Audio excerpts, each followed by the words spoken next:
Hello বন্ধুরা, চলে এলাম মনের কথা ইউটিউব চ্যানেলে মনের কথা বলতে।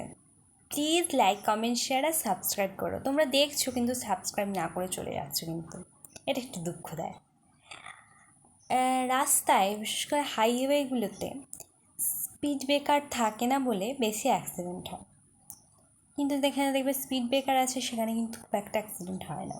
সেরকম আমাদের জীবন গাড়িও যদি সমস্যাবিহীনভাবে চলতে থাকে স্মুথলি, তাহলে আমরা তো অহংকারী হবই, এবং আমাদের লাইফটাও আর লাইফ থাকবে না, এটা তো স্বর্গ হয়ে যাবে। মানে এটা আর মানব জীবন হবে না, এটা ভগবানের জীবন যে ভগবানের জীবনেও কিন্তু বাধা বিপত্তি আসে। ভগবান যখন মানুষের জন্মান তখন তার জীবনেও অনেক বাধা বিপত্তি আসে।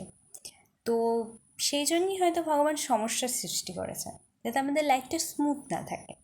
কারণ সব কিছু স্মুথলি হয়ে গেলে আমরা লাইফের মজা পাবো না, তাই না? বাই।